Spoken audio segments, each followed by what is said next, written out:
અને ઈરાનથી આવી નવસારીમાં દૂધને સાકરની જેમ ભળી ગયેલા પારસી સમુદાય દ્વારા આજે ઉત્સાહભેર પતેતી અને નવા વર્ષની ઉજવણી કરવામાં આવી રહી છે। મુંબઈ બાદ સૌથી વધારે પારસી વસ્તી ધરાવતી અને મહાનુભાવો જેમ કે જમશેદજી ટાટા તથા દાદાભાઈ નવરોજીની જન્મભૂમિ એવી આ પવિત્ર ભૂમિ પર પારસી બિરાદરો પોતાની પરંપરાગત આહુર મજદા અને અગ્નિની પૂજા અર્ચના કરી રહ્યા છે।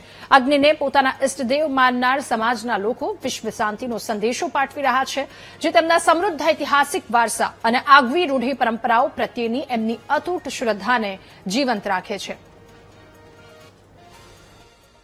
એટલે આખા વર્ષ દરમિયાન કઈ ભૂલ થઈ હોય, કઈ ગુના થયા હોય, કઈ પાપ થયા હોય એનો પશ્ચાતાપ કરવાનો દિવસ એટલે પતેતી। આજે નવું વર્ષ છે। આ દિવસે પારસીઓ વહેલી સવારે ઉઠે છે, વરસાકે તોરણો સાંજે છે, ચોક પૂરે છે, ચોક એટલે સાથિયા પૂરે છે, એકબીજાને મળીને સાલ મુબારક, નવરોજ મુબારક, હેપી ન્યુ યર જેવું વિશ કરે છે।